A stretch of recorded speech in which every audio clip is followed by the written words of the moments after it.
السلام علیکم۔ امید ہے آپ سب خیر و عافیت سے ہوں گے۔ تو آئیے آج کی آیتیں شروع کرتے ہیں۔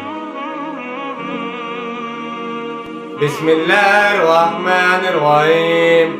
ربنا اننا سمعنا منادیا ینادی للایمان ان آمنوا ربکم فآمنا ربنا فاغفر لنا ذنوبنا وکفر عنا سیئاتنا وتوفنا مع الابرار۔ شروع اللہ کے نام سے جو بڑا مہربان نہایت رحم کرنے والا ہے۔ اے ہمارے رب، ہم نے ایک پکارنے والے کو سنا جو ایمان کی ندا دے رہا تھا کہ ایمان لاؤ اپنے رب پر، تو ہم ایمان لے آئے۔ اے ہمارے رب، ہمارے گناہ بخش دے اور ہماری برائیاں ہم سے دور کر دے، اور ہمیں وفات دیجیے اپنے نیکوکار اور وفادار بندوں کے ساتھ۔ ایمان باللہ اور ایمان بالآخرت کی بات ایسے لوگوں کے کانوں میں جو نہیں کسی نبی یا رسول کی پکار آتی ہے تو فوراً لبیک کہتے ہیں، ذرا بھی دیر نہیں لگاتے، جیسے حضرت ابو بکر صدیق رضی اللہ عنہ نے فوری طور پر رسول اللہ صلی اللہ علیہ وسلم کی دعوت قبول کر لی تھی، اسی لیے کہ ایمان باللہ اور ایمان بالآخرت تک تو وہ خود پہنچ چکے تھے۔ سورہ فاتحہ کے مضامین کو ذہن میں تازہ کر لیجئے کہ اولو الالباب میں سے ایک شخص جو اپنی سلامت طبع، سلامتی فطرت اور سلامت عقل کی رہنمائی میں یہاں تک پہنچ گیا کہ اس نے اللہ کو پہچان لیا، آخرت کو پہچان لیا، یہ بھی طے کر لیا کہ اسے اللہ کی بندگی ہی کا راستہ اختیار کرنا ہے، لیکن اس کے بعد وہ نبوت اور رسالت کی رہنمائی کا محتاج ہے۔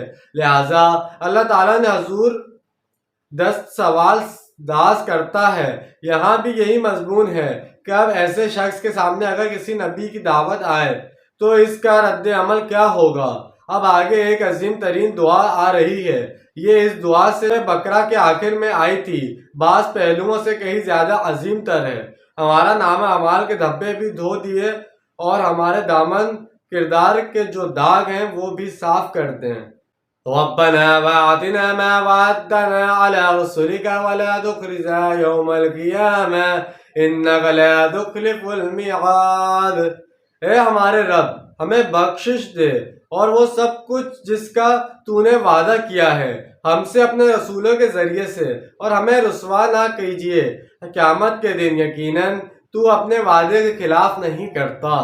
ہمیں شک ہے تو اس بات میں کہ آیا ہم تیرے ان وعدوں کے مصداق ثابت ہو سکیں گے یا نہیں، لہٰذا تو اپنی شان غفاری سے ہماری کوتاہیوں کی پردہ پوشی کرنا اور ہمیں وہ سب کچھ عطا کر دینا جو تو نے اپنے رسولوں کے ذریعے سے وعدہ کیا ہے۔ تو جیسے کہ آج ہم نے 2 آیتوں کا ترجمہ و تفصیل بیان کی ہے، تو اس کے اندر میں یہی بات بتائی گئی کہ جو اس کا دعا ہے یہ وہ بہت عظیم ترین دعا ہے۔ جیسے ہم سورہ بقرہ میں پڑھا تھا اسی طرح جیسے سورہ بقرہ میں آیت الکرسی آئی تھی، اس کے بعد اب یہ ایک دعا آ رہی ہے کہ یہ دعا پڑھنی چاہیے کہ اس میں اللہ تعالیٰ ہم سب کے جو بھی پورے اعمال ہم سے ہو جاتے، غلطیاں کوتاہی ہو جاتی، تو اللہ تعالیٰ اس پہ اس طرح پردہ ڈال دے کسی کو پتہ نہ چلے، اللہ تعالیٰ ہمارے تمام گناہوں کو معاف کر دے۔ تو انشاءاللہ آج کی ویڈیو آپ کو پسند آئی ہوگی اور سمجھ میں آئی ہوگی، اور یہ ایسے ہی ہمارے ساتھ جڑے رہیے۔ ملتے ہیں اگلی ویڈیو میں، جب تک کے لیے اللہ حافظ، فی امان اللہ۔